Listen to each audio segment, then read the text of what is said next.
her.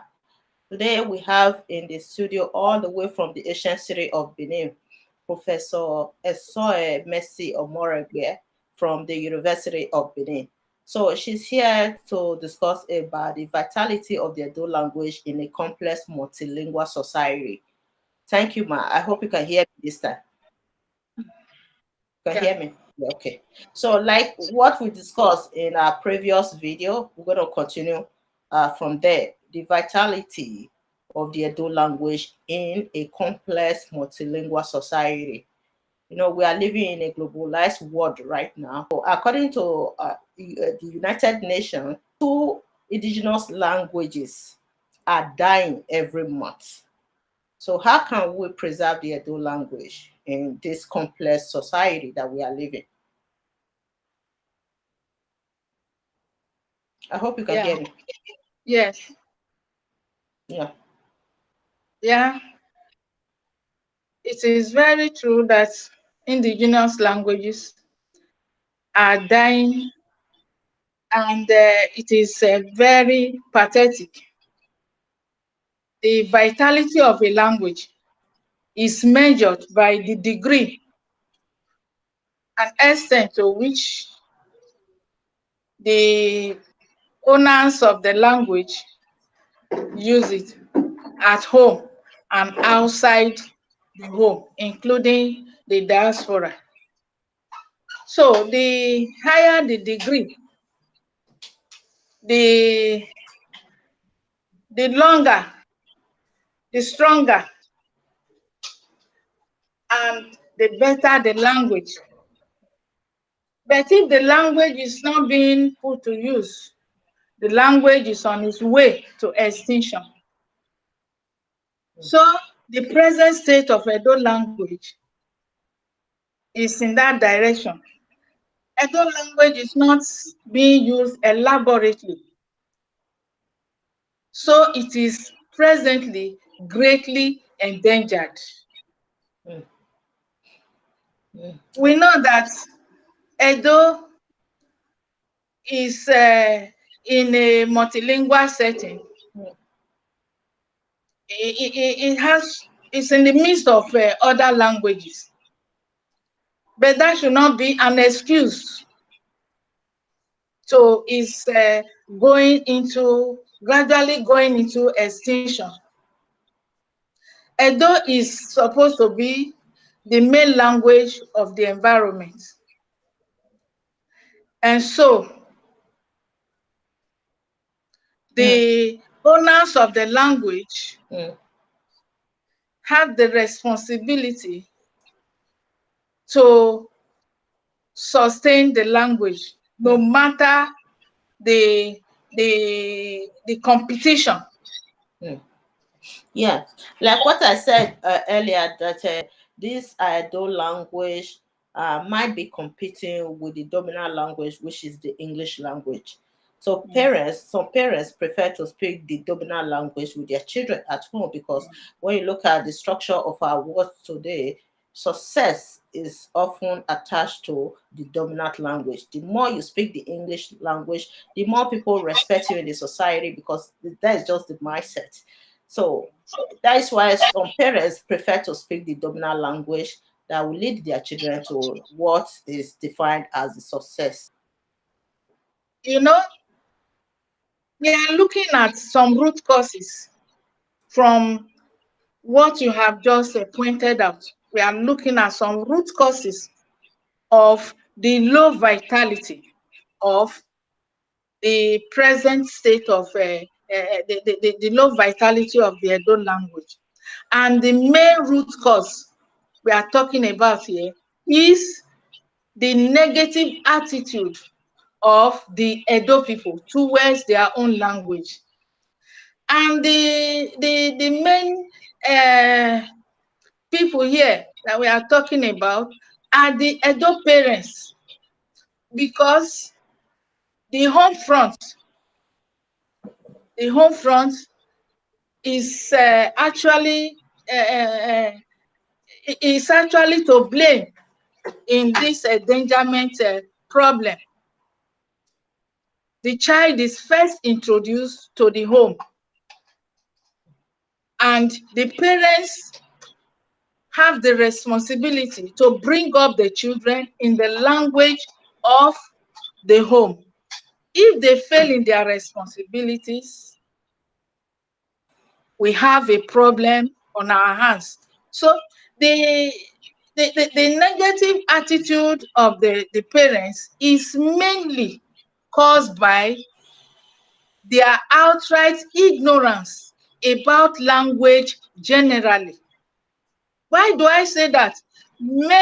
Majority of the Edo parents have the erroneous belief that the use of one's native language, here we are talking about Edo, the use of the Edo language will reduce one's intellectual capacity. With that mindset, they see Edo as very inferior to the dominant language, which is the language of the colonial masters, the English language, that is the language of instruction in the environment. And they think that if they bring up the children, if they start teaching the children from the very beginning the Edo language, the children will not be able to fit into the literate and the civilized society as they are growing up. Do you understand what we are saying? Yes, exactly. Do you see the mindset we are trying to picture here? With this negative mindset, they grow up, they carry on with this negative mindset. Everything they do with this negative mindset. They speak English to their children. Those who cannot speak the real English, they speak pidgin. Yes, they prefer to speak the pidgin than the Edo language. So that when you go to nearly every home, nearly every Edo home you go to, what you are hearing is the pidgin variety of the English language. It's a few homes that you are hearing the actual or simplified English language. So that you see a child in the morning. A child greets you, "Good morning, ma. Good morning, sir." Instead of greeting in the family, using the family greeting. Does that not give you a signal that the home front has failed? The parents have failed in their duty to bring up those children in the language of the home, because it is the language they are supposed to use to teach the children the family greeting. You know, which they have failed to do. You know, in our modern society, let's say the African setting, the more you speak the English language, the more intellectual respect is attached to you. But if you can speak for instance, you can speak the Edo language fluently, nobody will call you intellect. You understand what I'm trying to say here? So that is the construction of this dominant language. You know, so it's difficult for most parents to understand the importance of this native language, knowing fully well that language is the foundation of culture. So for me, I think some parents need a proper orientation and understanding of the importance of these native languages.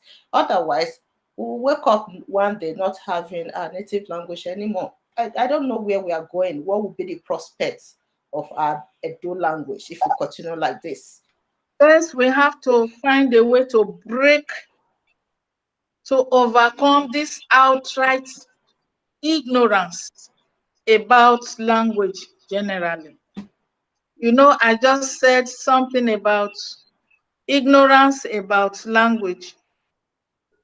If we understand the scenario I just painted, that is the basic, that is the main problem that has brought us to this predicament.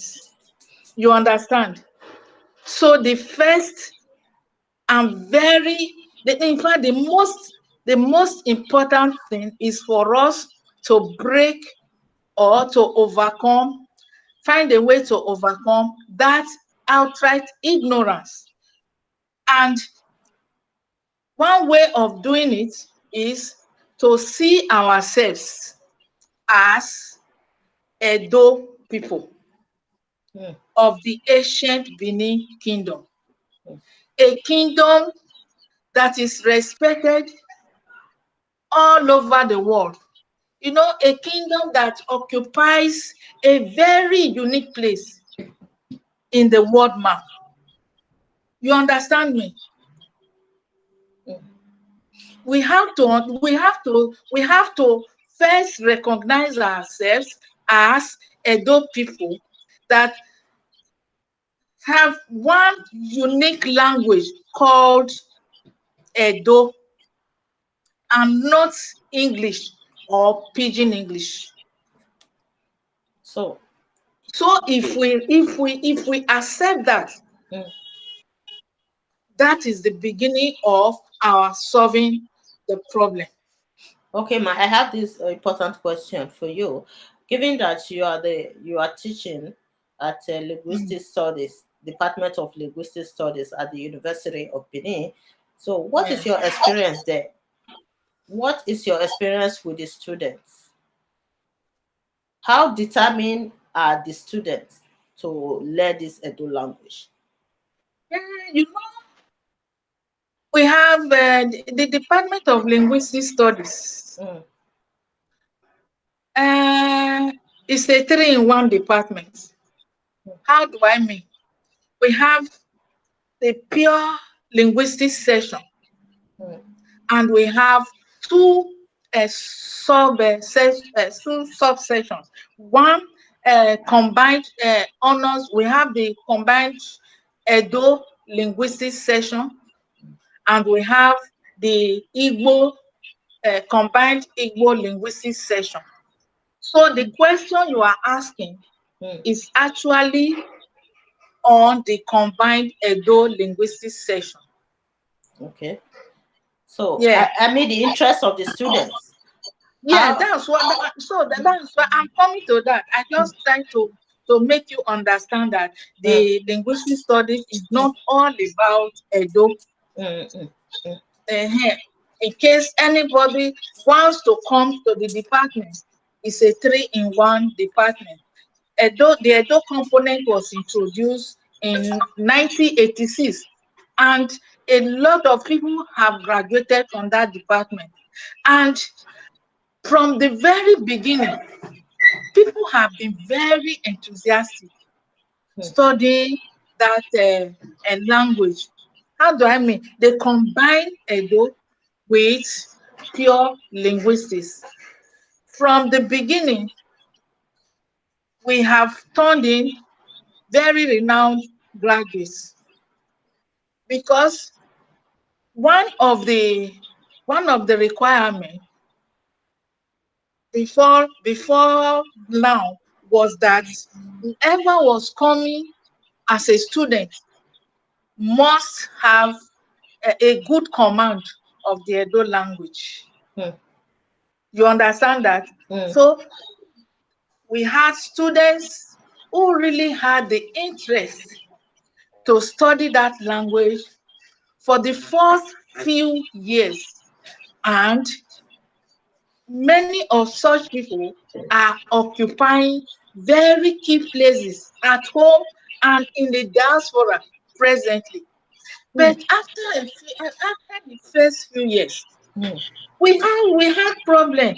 I think it was when that rural urban migration thing actually started. These abroad craze to travel abroad started, and people started going abroad looking for greener pastures. people no longer came to, they were no longer showing interest. We didn't have students for some years. You know, for some years, we didn't have students in that sub part of the department. But we didn't want the program to just die. After some time, we had to find a way to revive the Mm, program. So when the Pursue Me thing started, we thought of a way to recruit people, students into the department. mm, I think the strategy that was used mm, was that those who had difficulty coming to the pure linguistics department, part of the section of the department, mm, and those who couldn't gain admission to some other departments that they needed, they didn't have options when they were sent to the Edo session. And so the first year after the close years, we had a good number of students in the departments. You mm, know, the students who came that year, they were some were Edo, some were Esan, some were Urobo, Ika, coming to study the Edo language.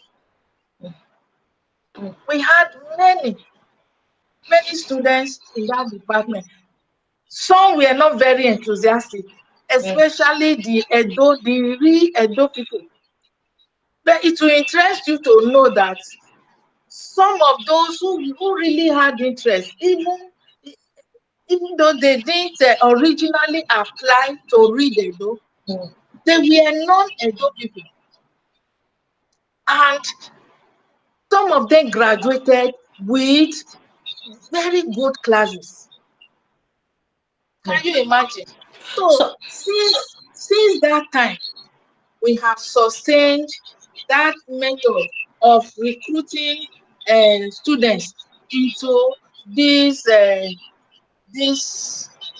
session of the department. okay. But I will tell you that this is a very good method Mm, because subsequently we've been having problems managing most of the students we have been having because many of them do not have the interest at all to read the language. But I tell you that those who have the interest, mm. they perform very Mm, well. well, And mm, they come out every year. We have some students who come out well every year because they have the interest to study the language. so yes, ma. Yeah. Some people have interest, but Yeah. in the school system Mm. from the primary level, I think it is very important that we start teaching the children from the primary schools, secondary schools. Edo language should be compulsory. That will also help to preserve this Edo language. Many people have been Yeah, recommending this strategy. the, the national policy on education Mm, already has that policy in place. That children should be taught from the primary level, should be taught in their mother tongue or the language of the environment. But I'm not sure that this is being implemented to the letter in Edo State. When the present governor came on board, he was very enthusiastic about the teaching of Edo language. He made positive pronouncement to that effect. And he came up with that Edo-based thing, which actually, I think it favored the teaching of Edo language to some extent. But in this second tenure, we have noticed some, will I say, some lapses. Hello? Yes, yes, ma. And you know, there's somebody Because called. Edo, yeah, Edo What? is no longer being taught in many schools, and even the way Edo is Hold on. handled in some of the schools is nothing to write home about. So it needs to be checked. The implementation of the national policy on education, especially at the primary school level, which is the foundation level, should be checked. Do you understand me? Yes, that's what I just said. And many people have been recommending this strategy. Whenever we are doing live broadcasts like Yes. this, I saw some Edo people leaving comments saying that they should make Edo language compulsory from the lower level, which is the primary level. That will help a lot to sustain this language, this Edo language. So yes, that would be nice if they are still practicing it, or if they have it in their school curriculum in Edo State. I think that is the best strategy for now. It will help a lot. So even the parents that refuse to teach their It's children. not being practiced to the letter in Edo State. It's not being practiced to the letter in Edo State. That's what I'm saying. And it needs to be checked. That implementation thing needs to be checked. Okay, but it's part of the school curriculum. Only they are not practicalizing it. That is the problem here, right? Hello? Yes, the Ministry of Education needs to live up to its responsibility to that effect. Okay, I still don't understand it, man. You know, do you mean that they have already incorporated it into the school curriculum, but they are not practicing it in the school? Yes, it's in the school curriculum. It's in the school curriculum. It's in the school curriculum. But not all the schools are teaching Edo language. Okay, yes. Okay. There should be a kind of a regulation checking. They need to Yes, good. regulate the schools to ensure that this language is incorporated to the classroom, not just in theory. Just because right now it's like in theory Yes, alone. yes. They are not practicalizing it in the school system. Yes, That's the implementation we are talking about. It's not the governor has made a pronouncement, so to say, that it should be made compulsory, but the implementation is the problem. The Ministry of Education, the arm that is responsible for this implementation, and the Ministry of Education should live up to its responsibility. calling. So there are issues. Someone is calling people. If you are watching right now and you want to participate, please try to call in. It is time for us to start taking questions from the audience. Someone just called. I'm sorry. Somebody just called. Hello, my brother. What's your name? My name is Kingsley. I don't want that more, but my public name is Kate Between. Okay. Understand? I don't want that more. You know what I mean by that. Yes. You know where I come from. Yes, you are from. I don't want that more. Okay. Yes. I don't want that more. I don't want that more. Okay. My sister. You see, in that Benin Kingdom, Benin Empire, you understand? When we want to identify to other people, is somehow different from others concerning language. You understand? I'm just trying to talk to you because of the language that you was talking about. That if the English is going to take the world in 50 years time whatsoever. You understand? But to my own sentiment, to what I'm thinking, to the way that I've seen it, you understand? English have taken it, you understand? But now, when the Benin are rise up again, the dead are rise up again. Yes. You understand? So then, English will be buried there. Okay, I understand what you are trying to say. Now, I understand you. You know, and what my brother is trying to say here is that, let's say 15 years ago, 20 years ago, we were not concerned about this our language going extinct. But today, I think we are very conscious of the damages we are doing to our own native language now. So, let's say 20 years ago, you would see Edo people coming out on social media or TV discussing about how to preserve our language. So we are conscious. We are conscious of what is going on right now. That our language is just going extinct. You know, I will also add the action to it. Action means that practicalizing it, teaching your children how to speak the language. You see, this Edo language, when we start school, when we started learning Edo language.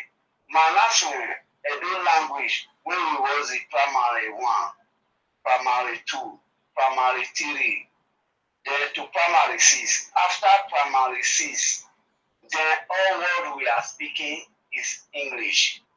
You understand? Yes. So even in that primary school, anybody that try to speak his dialect, which is your own language, they will say vernacular. Vernacular. You understand? Yes. Vernacular. So when you want to speak your own language, then you pay fine for it. Yes. They punish you. English word by force. English word by force to us. Yes. You understand? Yes. English word by force to us.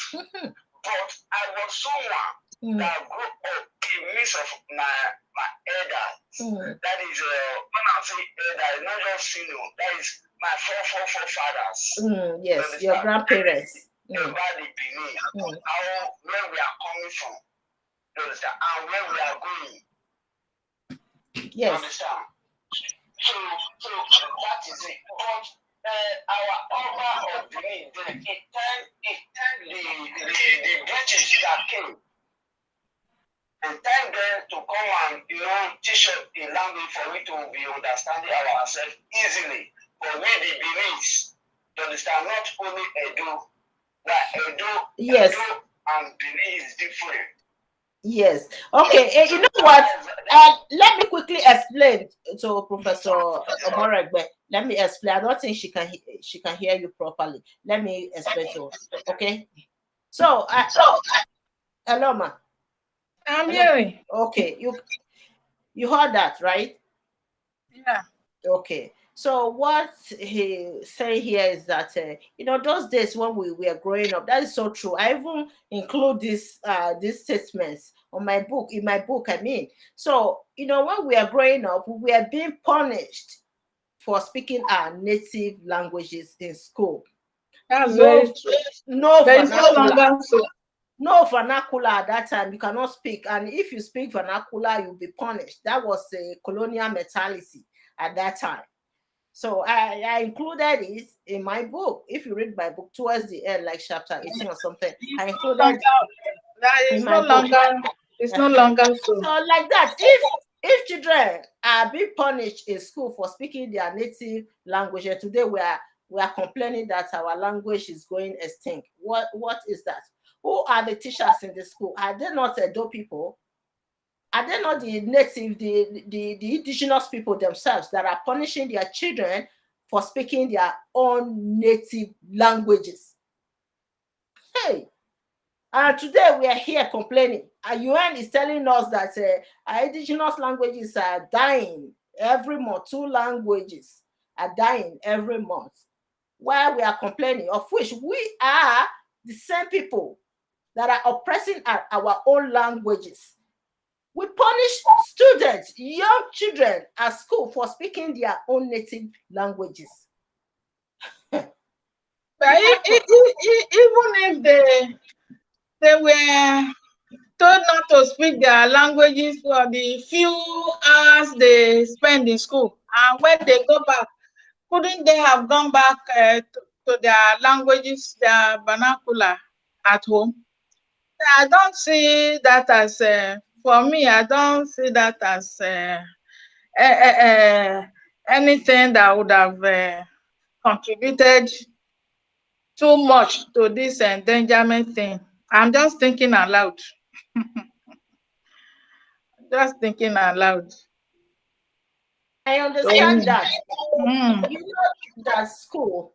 I know that the family is the primary institution for socialization for every child. However, when you go to school, after your family is school, school is the next. I remember when I was growing up from my home, school is the next institution. And the next institution where you go learn morality. And they tell you that you cannot speak your native language, you are being punished. What message are we sending to the younger generation like that? So you come back home, then you believe that, okay, this your language is superior.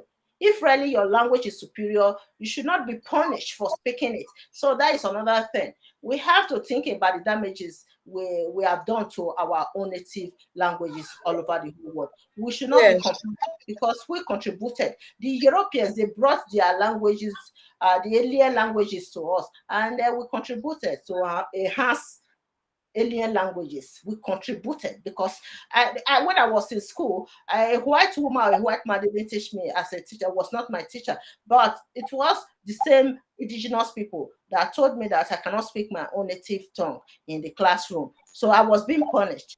So why are we complaining today? Why? So that's colonial mentality.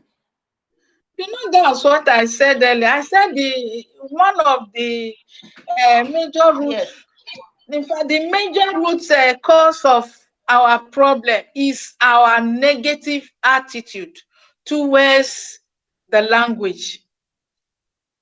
And the people at the top of these the greatest people to blame in this negative attitude thing is the parents, because the home is the first place the child steps into, and the parents have the responsibility to bring up the children in the language of the home. So it is actually we that should have the greatest portion of the blame in this endangerment issue. Even if the colonial masters force the language on us, it is we that should tell them that our language is superior. It is not inferior to their language. It is the way the way you lay your bed, so you lie on it. If we had accepted that the language was inferior, Mm. Yes, or we accepted it. If we we don't accept accepted it, we accept that because of our ignorance of the wish. language in general, we accepted that our Edo language was inferior, and that is the mindset we have been carrying on with Okay. from the very onset, and that is what we also gave to to our children.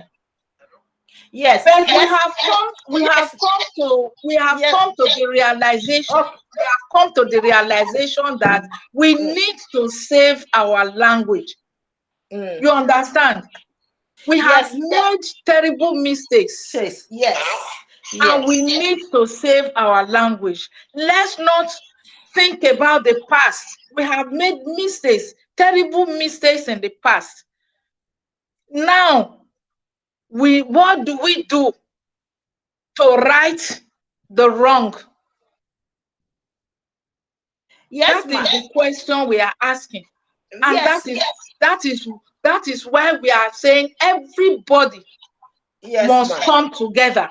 Every well-meaning Edo person and all lovers of the ancient Benin Kingdom must Okay. come together, must join hands together to make this language to stay and not go into extinction. Okay. So someone is on the phone calling from the UK. Where are you calling from, my brother? Where are you calling from? From London, UK. Okay. Thank you for calling. So, do you have any question or contribution to this discussion? Go ahead. Yeah, I have contribution because I was listening to the last caller, Mr. Doan there. Mm.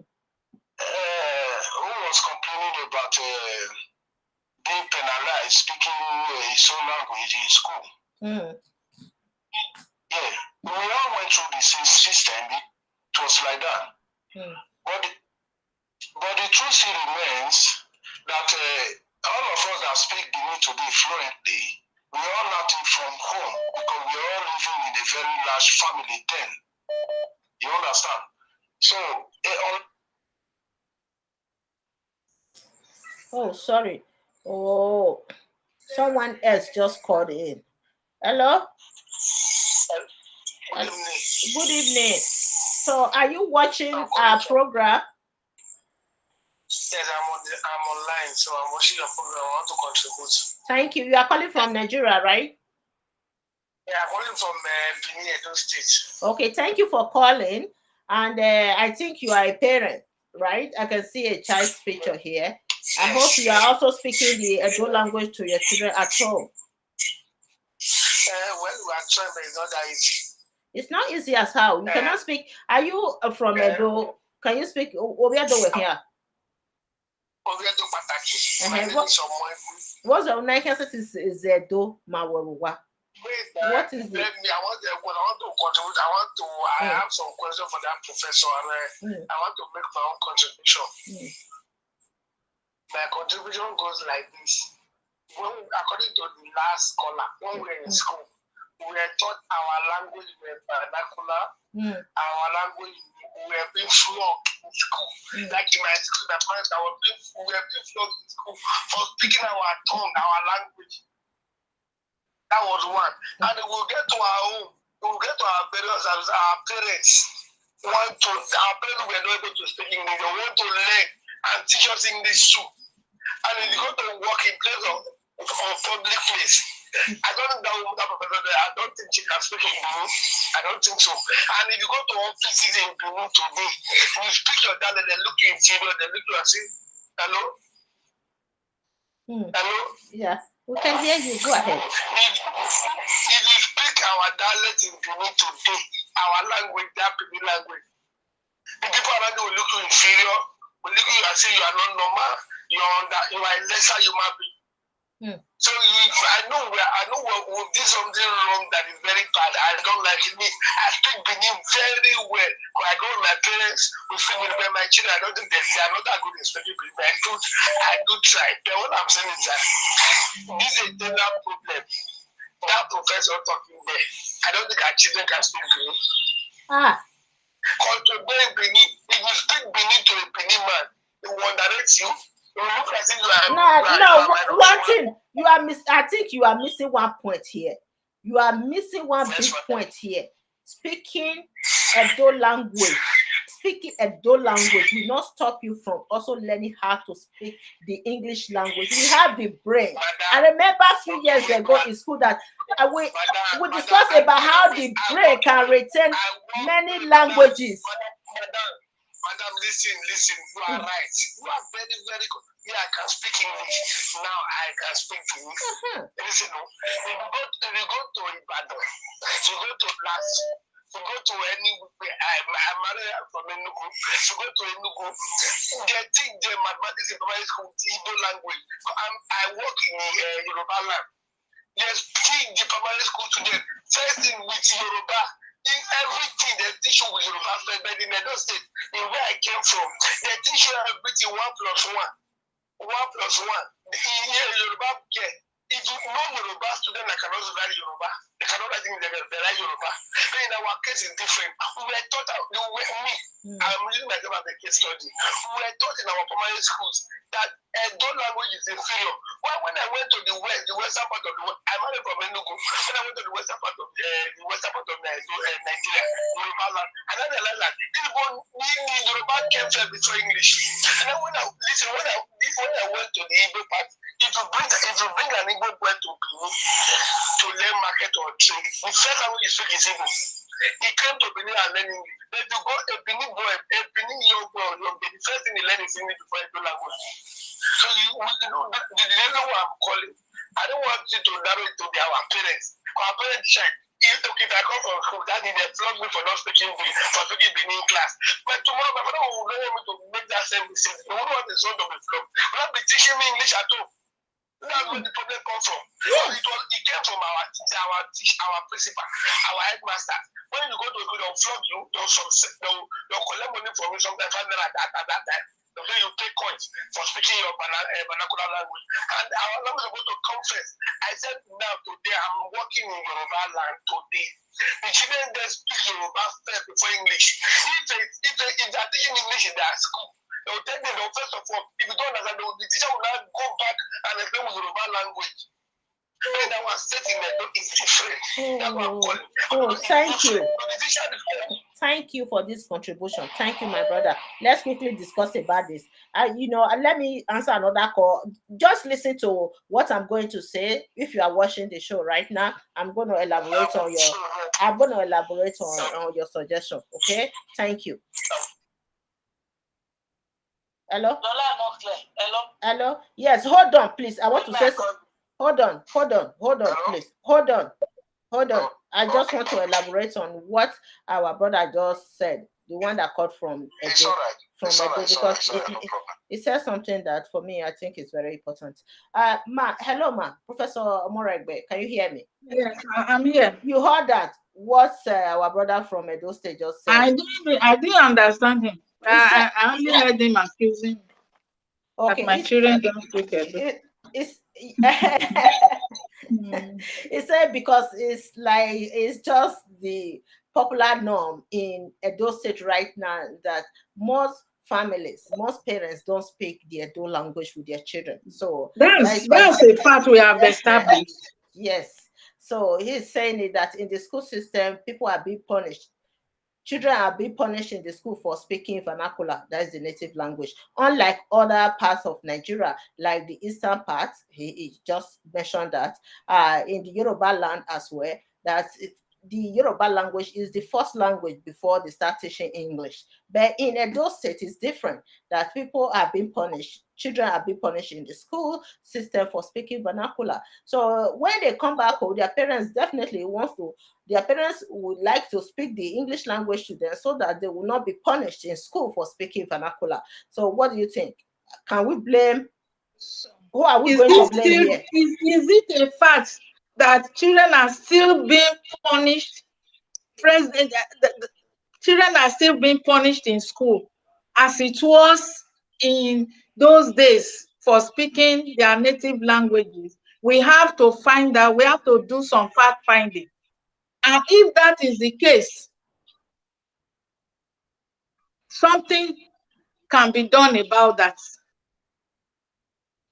You understand me? I have my own personal experience from Edo State. I went to school in Edo State. We were being punished when we were young for speaking vernacular. No, I know it used to be the case. It used to be the case. What I'm asking that, is this still the case? That presently it's still a justification. Still being punished.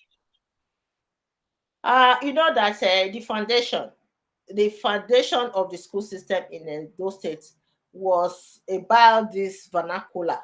How at that time the children were being punished for speaking their native language. I think it's still the mindset that we're still carrying with us today. I'm not sure if they are not practicing it in the school system anymore, but that's what we must find out. That's one thing we must find out. We will find out. Yeah, so we have to find out if it's still part of the school curriculum to be punishing. But people are saying that it cannot be a part of the curriculum. That kind of thing doesn't exist anymore. Come up in the curriculum. But we have to find out all the same if the teachers punish students for speaking their native language, and at what point do they speak their native languages in school and get punished? So that is another area that we have to also address about preserving our native language in Edo State.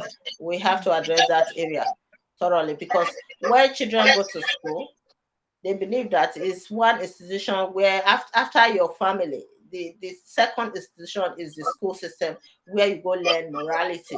So when you get there and they ask you not to speak your native language, and your native language automatically become inferior in the school system, then you come back home, what will you feel? You will feel that this your native language is inferior because of alien language.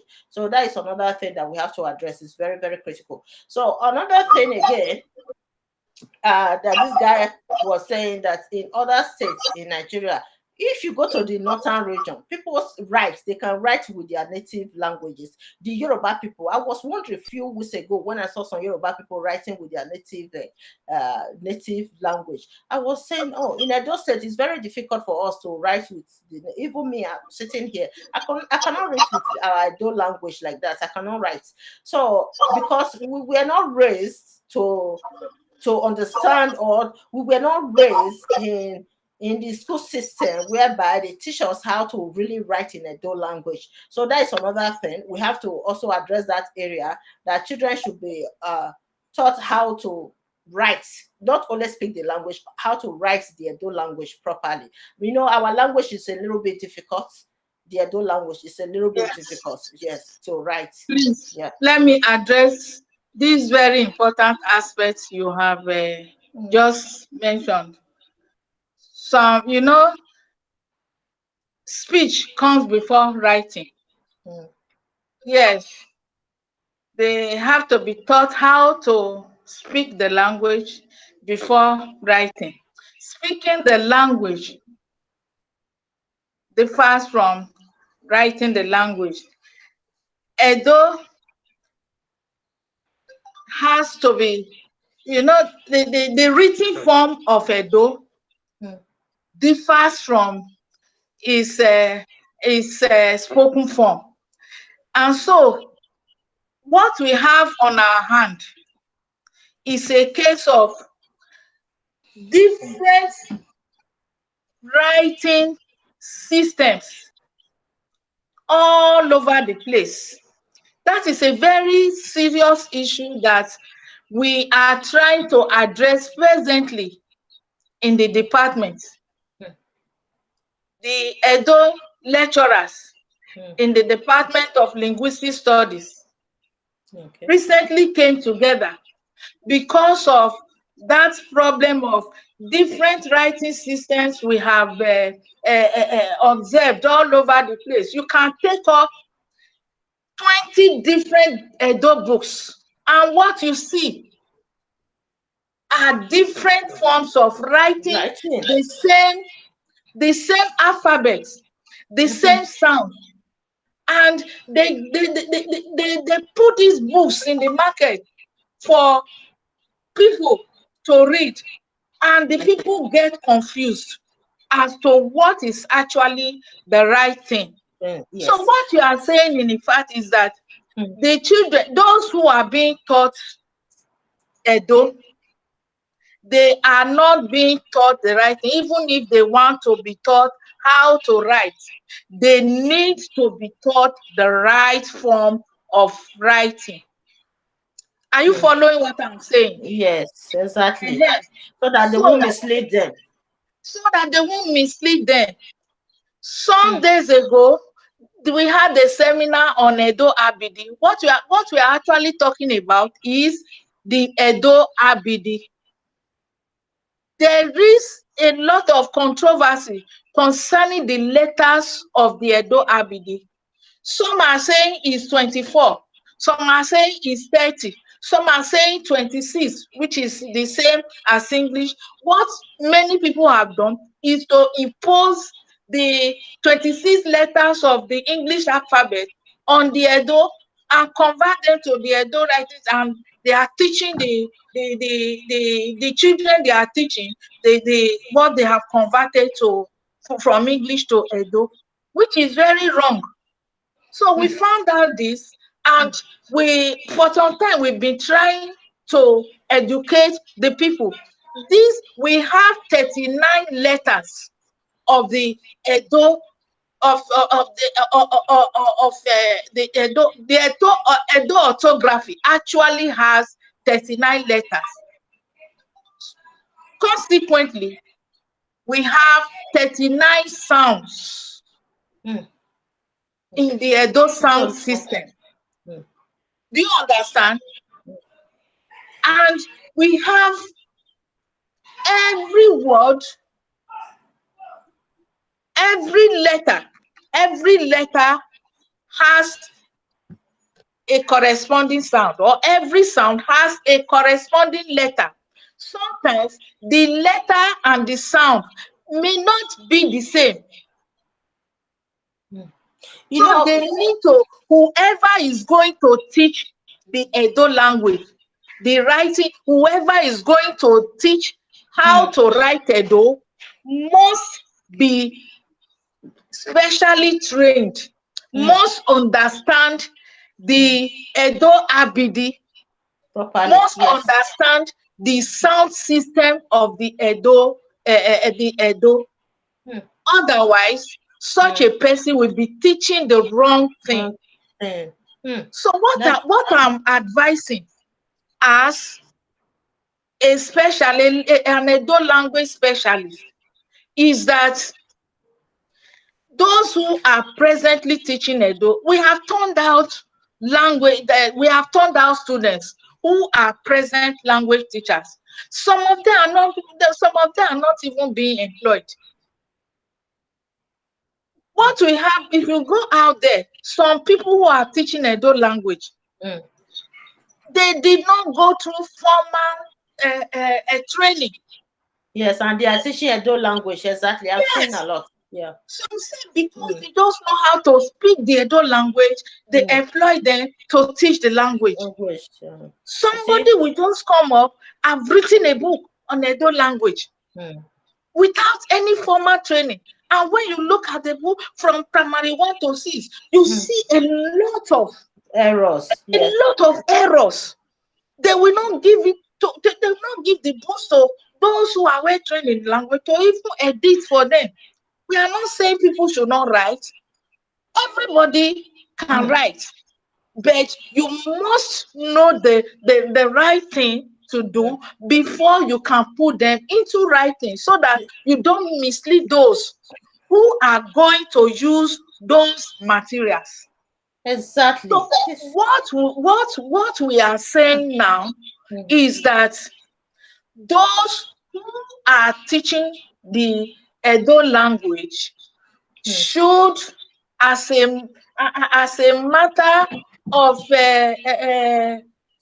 compulsion, go through the training of writing the Edo language, because saying it right is not writing it right. Okay. Do you understand that? What you just said? That I remember a few years ago, not a few years, like last year. It was last year during the lockdown. I was looking for the proper way to write Urese. I realized that there are different. That's a very good example. Different. A very good example. Urese has so many forms out there. You just the silent. Yes, we have 3 arrows in Edo, and the 3 arrows are distinctive. If you use one for the other, you are already either changing the meaning of that word, or you are forming a nonsense word, a word that does not make any meaning in the language. Okay. What is the proper way of spelling Urese? Uwese is a simple sentence in the language. Okay, It's not one word. How do we spell It's not. Understand that Uwese is not one word. It's a sentence. So the U, which stands for you, you in English. You understand? The U is separate from Wese. So the Wese begins with 1 arrow. Okay.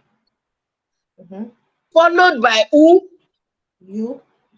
U. We don't say you in Edo. Okay, you then Is U. followed by E. What's E? Yeah, which the English we call E. We pronounce it as E. Okay.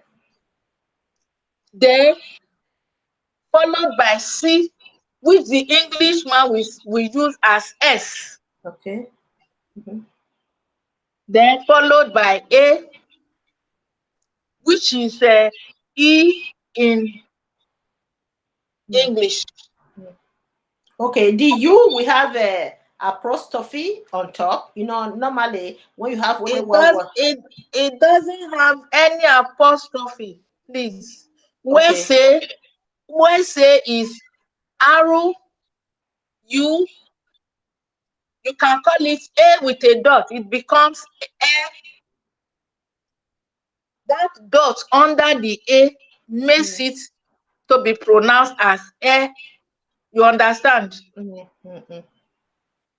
Followed by what the Englishman will use as S. Our own is C. C. We pronounce it as C. C. Okay. Yes. Followed by what the Englishman will use, we pronounce as E. Our own is A. Okay. That is why we say Wese. Okay, Urese is actually two words. So it's not one word.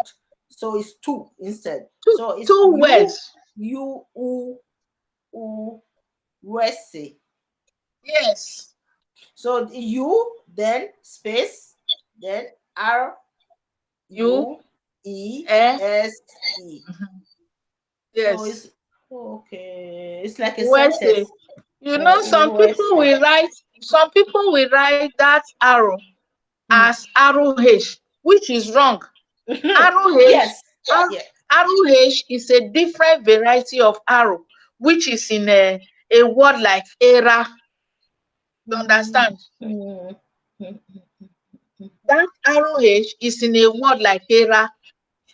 So do you mean that if I want to write Urese now, I just write only U, then space before the next word? Okay. Yes. Oh. So if I write this, people will not say that, but what are you writing? You then? No. Wese is there are two. Wese is made up of two words. It's a two-word sentence. U and then Wese. Wese, yes. Then the Wese, the spelling of the Wese is usually very wrong in the way people write them. That's what we are saying here. The arrow H that people write is wrong for that word Wese. The arrow H that they write there is not supposed to be there. It's the single arrow. The single arrow. You understand? Oh my God! Oh my God! The arrow H that they put there is in a word like era, ehara, ehara. Ehara. Okay, that's R-ish.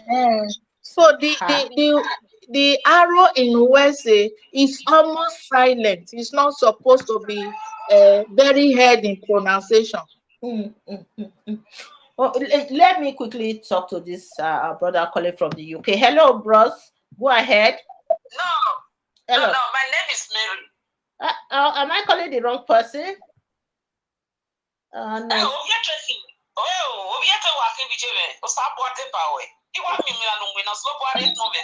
Oh, thank you. Oh, what's it? Thanks.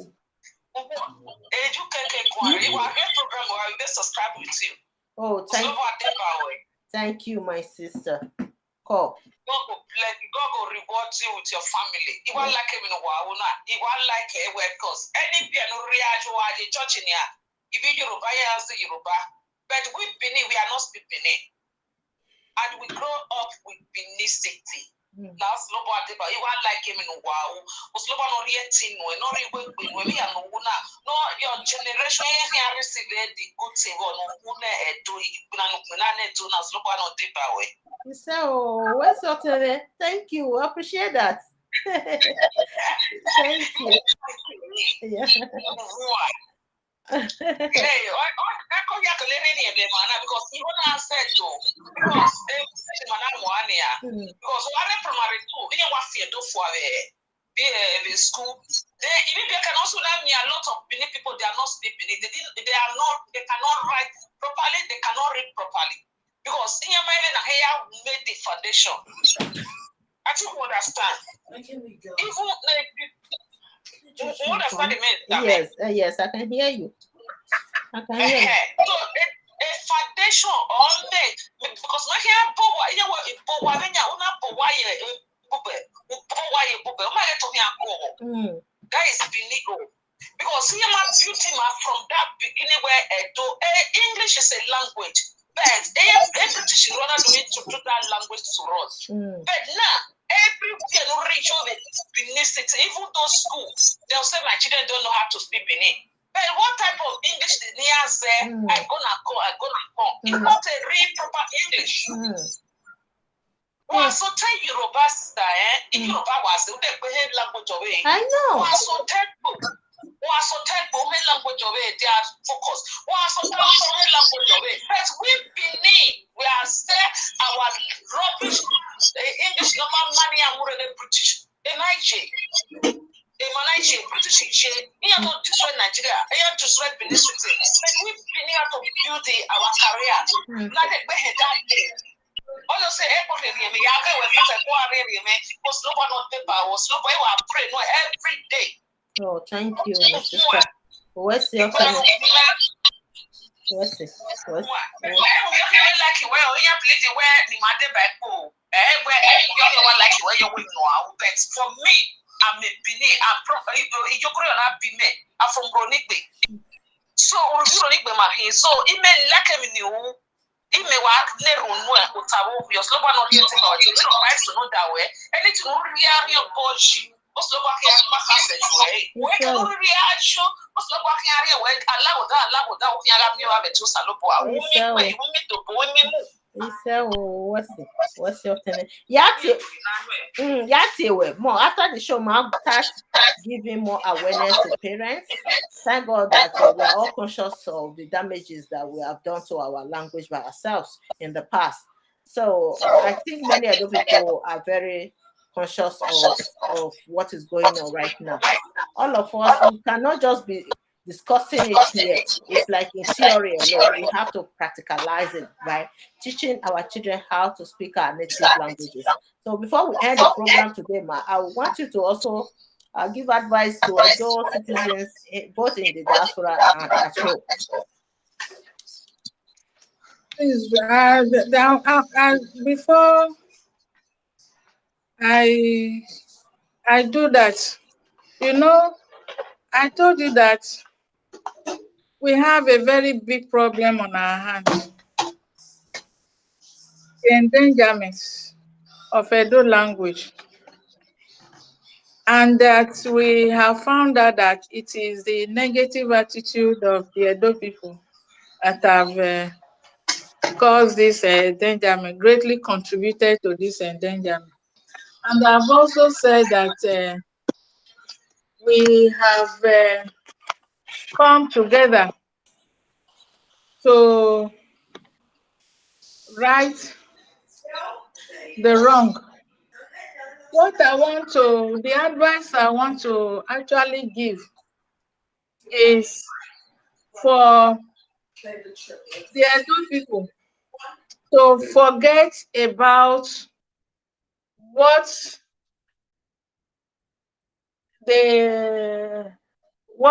people have done in the past concerning the language, because the same way the English language was introduced to the Edo. Okay, English was introduced to the Edo people, the same way it was introduced to the Yorubas, to the Igbos, to the Hausas, and other people. Is it not so? If those people were able to sustain their language, shouldn't have the Edo people been able to sustain their own language? If we have not been able to sustain our own, the way they have been able to sustain theirs, then we should find out what actually went wrong in this environment. And what we have actually found out is that our mindset, the problem has been with our mindset. And it's that mindset that we need to deal with. Whether people have punished us in the past or not for speaking the language is no longer the issue here. I was once on our own path at the departmental, the Edo teachers who are the language specialists, so to say. We have been trained in the science of the language. That is why we are called Edo linguists.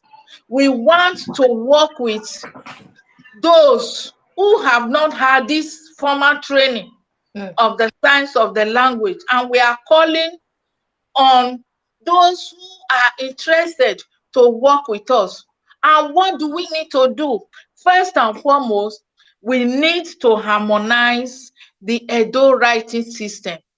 This is a very important aspect of our moving forward, of our solving this endangerment problem. So what do we need to do? We are planning to do a lot of sensitization campaign. This is a crusade that we are starting, and we are encouraging all Edo indigenes at home and in the diaspora to work in unity, to come together to a roundtable conference to see how we can do this harmonization. We are calling on all Edo organizations, all Edo groups. There are many Edo institutions at home and abroad. That's it, in the diaspora. We know that there are many people who are interested in getting Edo to wake up from the present endangerment state. There are many people who do not want Edo to go into extinction. I am one of such persons, and I know my sister Nekme is one of such persons. We will need a lot of support to do these sensitization programs.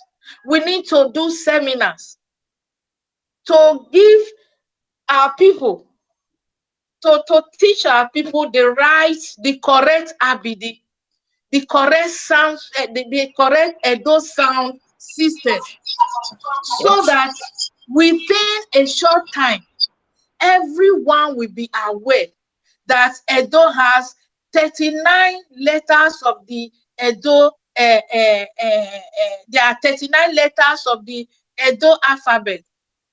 That we have 39 sounds, and we have 39 sounds in the Edo sound system.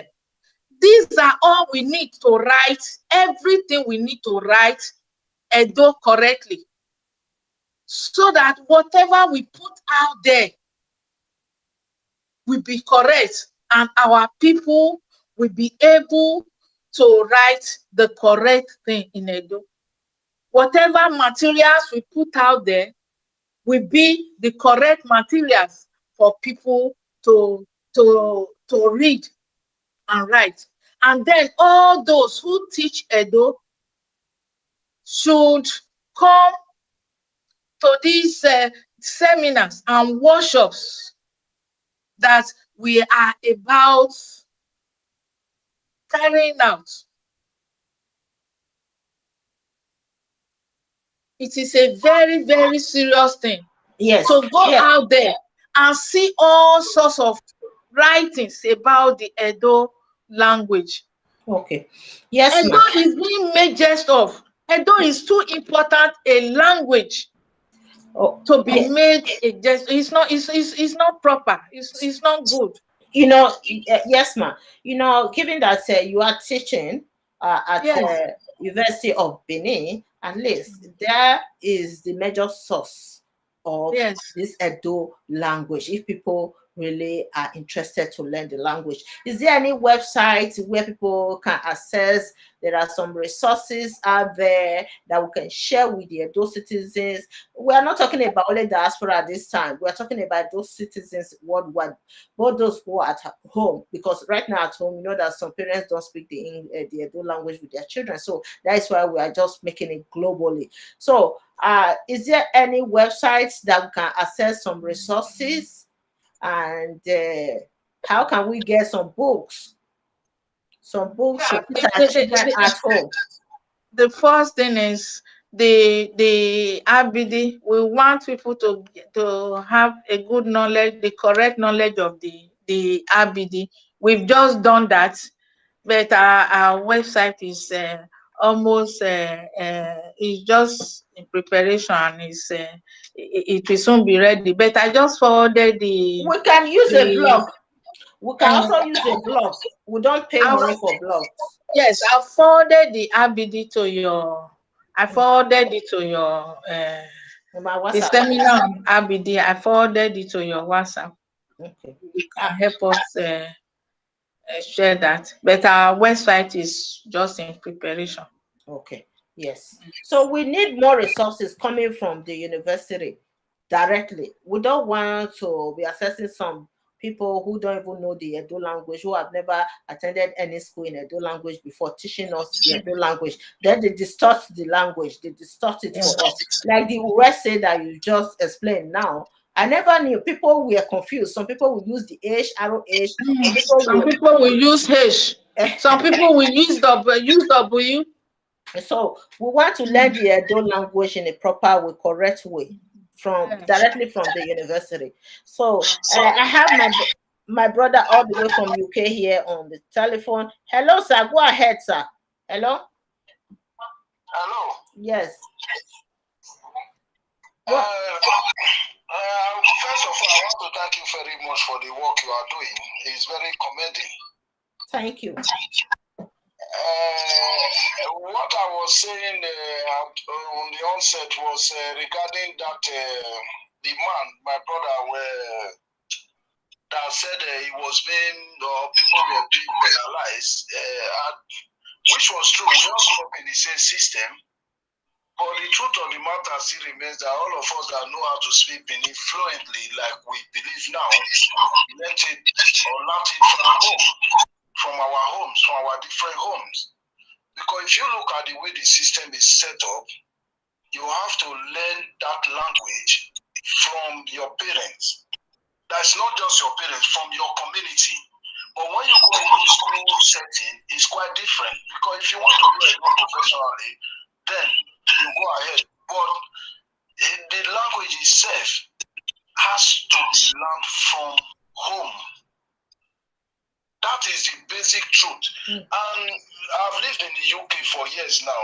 What I have found out is the problem is not actually with other people, but within us. Because you go to various naming ceremonies, and you know one thing that is disheartening, that Benin people, majority, and maybe not majority, they are ashamed to give Benin names to their children. So if you can imagine, if we cannot blame agencies or government or whatever, because we have to go to basis. A Benin parent cannot give a Benin name to their children, but it's not that it's compulsory that I must give a Benin name. But by I remember Benin name, come and say No. I don't want that kind of thing. And you are some place of Benin people, your mother and the dad and the father from Benin, born and brought up in Benin. So you see, and the language itself, the language is very loud. I had an experience a long time ago. My senior boy Robosa went to school for the first day, and the teacher sent the mom home and said they need his English name. But when the mom told me, I said, for what? Then I sent the mom back and said, the teacher that she should come so that I will give her a Benin name before my boy can get a name. But do you know that today now, the school, they pronounce the name Orobosa. Even more than the name. Okay. Because you have to, if you don't stand your ground, that thing will be lost forever. So it's question of we going back to basics. That's just my contribution. We have to look at ourselves. There is a concert that 24-bit did in London. Hello? Another person called him. Okay. Hello, sir. Hello, sir. Okay, hold on. Yes, hold on. Let's discuss about what our brother just said. You know, hello, ma. You can hear us. Can you Yes, hear? I heard. You heard that?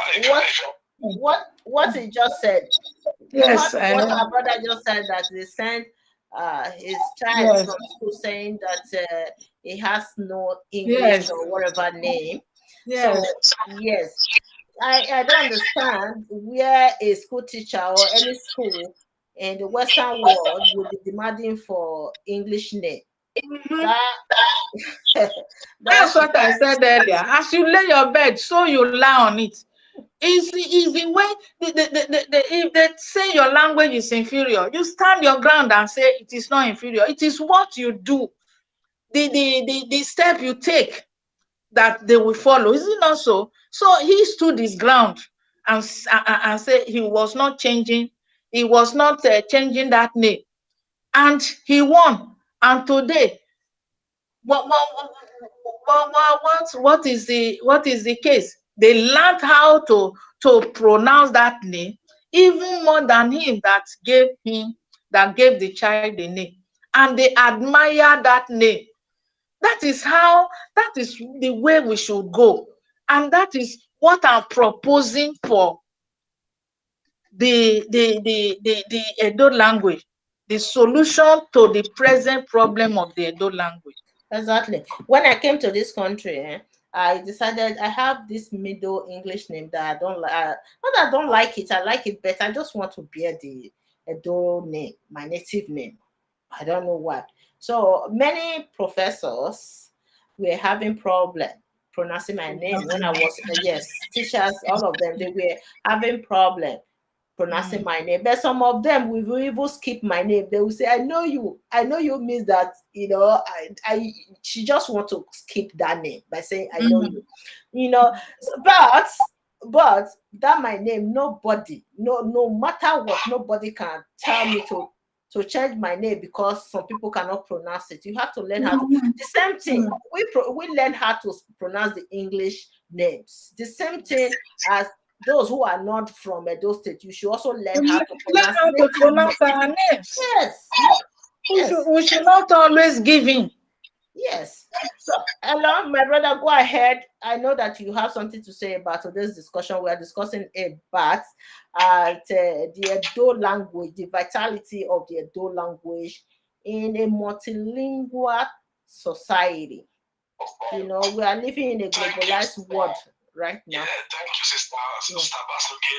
Let me first of all commend your effort. Let me thank you for your innovation, being proactive. We hail you in London. We don't know what to do with Benin because the shoot we have now are one of our biggest problems. I'm in Benin City right now.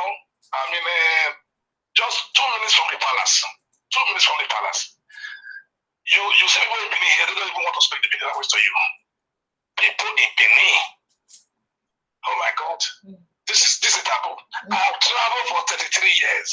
I have been to 13 countries around the world. Is there any Polish man that would be an English name? Is there any Hungarian man that will bear a Hungarian English name? Ask them. Oh my God. When it comes to Africa, that problem tends to exist. We know that. I have a very long surname. I face the same problem in London. When lecturers say, what's this? It's 3 syllables. So you need to learn it. If you can pronounce zebra whiskey, a Polishman, why can't you pronounce mine? Yes. Then we the Beninese, have to come back home and do some research. Our research should start from the grassroots because we need some orientation. And we are trying to form a union and how we meet the other Benin and the governor. Sister, in Lagos State, I think twice a week, they speak in their House of Assembly in Yoruba.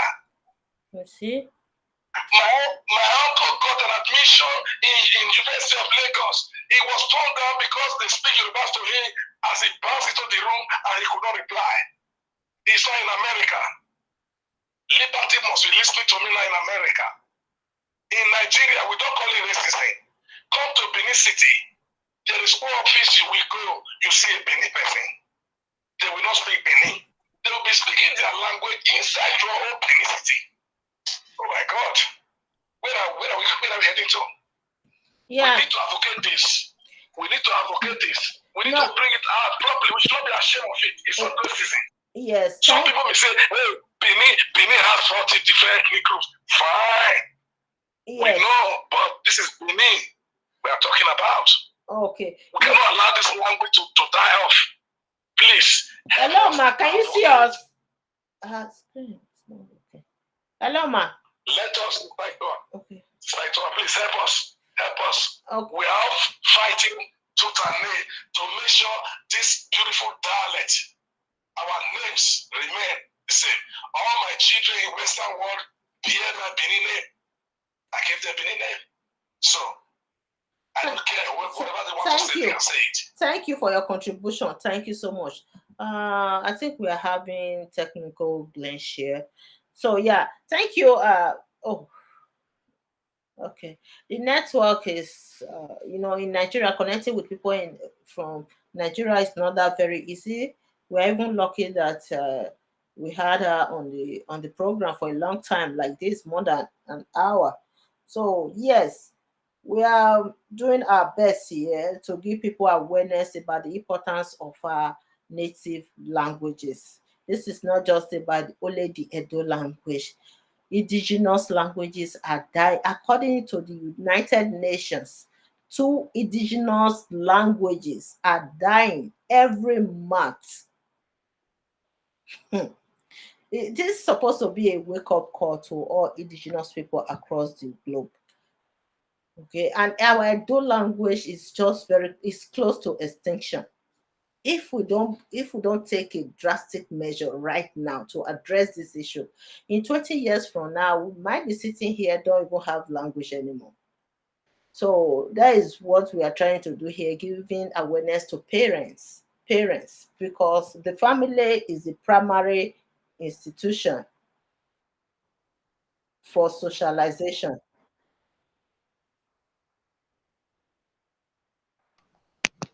Hello, can you hear me? Yes, I can. Yes. So that is what we have been discussing here since. Thank you for your contribution, and we'll talk to you later. Hello, Ma. Yes. Yeah. So our brother just called from Benin City. He's visiting Benin from UK. He lives in the UK, but he just visited Benin. So the same thing he's saying, that he's there in Benin. People are not speaking the Edo language. Instead, they are speaking English, even to communicate with your fellow Edo citizen. That's what I noted earlier. Yeah. That's the very pathetic problem that we have. It's a very serious problem. It's a very serious issue. I said you people in the diaspora speak Edo more than we who are here. That's what I said earlier. Yeah, that's what you said. And it's true. And It's that's so a very serious problem, is it not? my children here in diaspora, we are teaching them how to greet our native greetings like the Uhunatwe Pedo. But those at home cannot do that.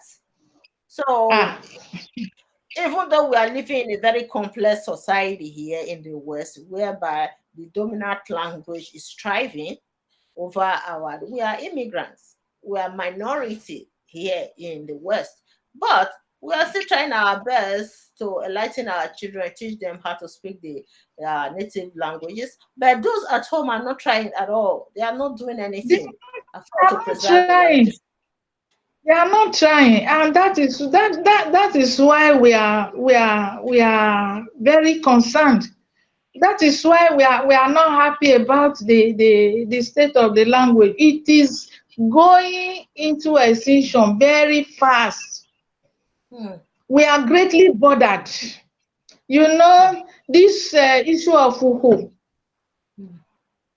You know, Edo is one language. It's one language that has in the world, if I'm not mistaken, that has the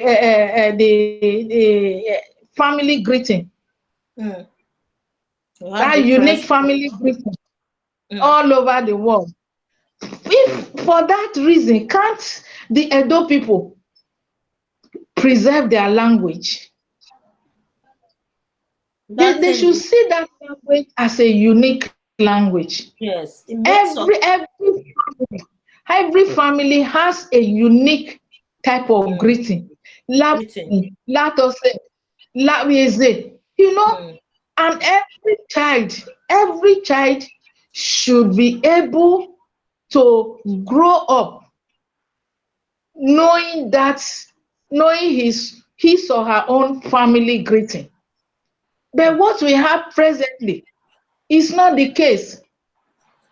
We have to You blame know those that at home first before those of us in diaspora. a child will see you in the morning and say, "Good morning, ma. Good morning, sir," and you are quick to ask the child, Can't you say can't you say something?" Then in the presence of the, maybe sometimes in the presence of the parent, say lamogo, before the child will start saying, struggling to say la something. That's a Because very wrong. you have to remind him. You have to remind him to say labatwe, because Yes, they were not raised to understand that you are supposed to greet your elders with it that should be it should be greeting. part and parcel of a growing child, a growing Edo child. That greeting, family greeting, should be part and parcel of a growing Edo child. That is what we are saying. I attended a program yesterday on Uhu, and Mm. that program was organized by a very young Edo woman Mm. who is also at the forefront of the crusade of preserving Edo language and culture. I Yeah. was very happy to have attended that program yesterday. If more Edo people join Well, this crusade, we will win. We will win. We will have this language will not go into extinction. what If we're gonna more be people doing? if more wh- people come join this crusade, the program was very beautiful. Some Yes. people came on board to speak about the different family greetings. You see, Some nice. schools, some Oh, schools were in attendance. Some children from oh, different schools were nice. in attendance. Some actually performed. Nice. Some recited poems in Edo. Everything they did were in Edo. It was really beautiful. At least we Wow. were encouraged. Yeah. Edo was coming on board. But when we left there, we were reminded that the language still need to be propagated Yes. right from the home, because many of them were still struggling to do some of the things they needed to do.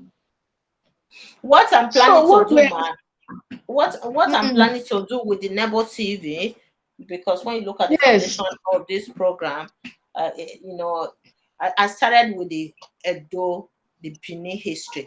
So I'm yeah, planning to incorporate Edo language into Nebo TV. It's going to be a session of the Nebo TV, very but I need that somebody who would be can lovely. really. Mhm. Yeah, I need somebody who can really be teaching the Edo language. So any program under that specific session of Nebo TV is going to be Edo language, using the Edo language to communicate to the audience. So That would be beautiful. that is my plan right now. But I need somebody who can play that role, because myself, I left Nigeria when I was very young. I spent most of my lifetime in the West, so I can't really speak the Edo language properly. But I need a professional who can be handling that session of Nebo TV. At least once in a month, the person should be appearing on Nebo TV, just discussing. It can be folktale, it can be Benin history, it can be anything, but it should be the Edo language. When I say Edo language, I'm not just restricting it to only the Benin people alone. I mean, we have the Asian people, the Afeman. So I want to expand it. The Asian people can also come discuss about their Asian language, the Edo, we still have a little bit of clarification about how to identify these dialects, Yes, yes. other states. So the other day We, we we, we- discussed about this. What is Benin language? What is Edo language? Sometimes it's very confusing.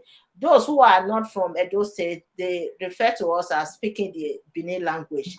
So mm, Edo language is the language that you and myself are speaking, the Edo language. you So the see, Isha. the term Edo, let's get it clear that the term Edo, the word Edo, Mm, is a generic word that is used to refer to a group of people that mm, have the same ancestry mm, and the same language. mm, This word Edo we have been using mm, is used to refer to a people that occupy 7 out of the 18 local government areas of Edo State, because we are actually focusing on Edo State today. Are you hearing? yes. So the term Edo as, as a linguistic label is used to refer to 3 major things. It refers to the land, the ancient Benin Kingdom. Mm, Edo is used to refer to the ancient Benin Kingdom, mhm, the Edo land called Otedo, mm, as a linguistic label. That's first reference. mm. Second reference is Edo is also used to refer to the people in the ancient Benin Benin Kingdom Kingdom. Mm, called Iviedo. You understand? mm, That's the second reference. Then the third reference as a linguistic label is used to refer to the language that is spoken by the people in the ancient Benin Kingdom. Benin Kingdom. Okay. So the So dialects. yes, this term Edo Mm, has those 3 specific labels. mhm, But when we talk about other people, mm, other groups of people mm, also having reflexes of the Edo language, talking about the Esan, mm, the Afema, the Otuo, and all other Edo speaking people. We use the term Edoid, that is Edo speaking people. They are Edo speaking languages. Edoid. You understand? Edoid. Edoid. They are Edoid languages. You know, Okay. some years ago, there was this ambiguity to which of the languages in the area. When you say Edo, people will think you are referring to Esa, or you are referring to Yeke, or any other language in the state. So Professor Elugbe in University of Ibadan took a survey, did a study of these different languages, and saw that these languages were very related. They were very related in the words used. Like for example, Esan we say bae, Edo we say lare. Do you understand? Even Yeah. Robo we say nyare. You see, a. They stop. They say they very very related in their morphology, that is in their word formation, in their sentence formation, even in their sound system. They were very related, but you cannot call them Edo language. You refer to them as Edo speaking, because they have reflexes of the Edo language.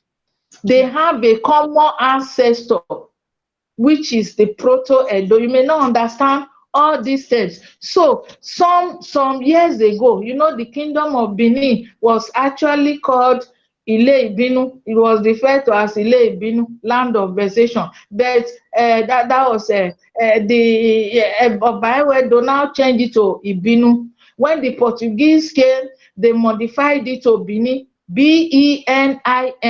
Do you understand? That word was later simplified to Bini. Do you understand?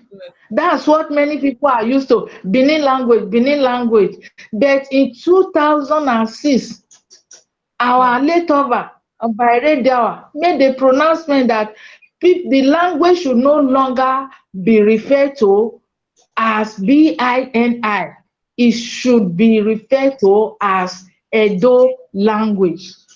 Isobaewe the first that changed the name from Benin, that's Edo.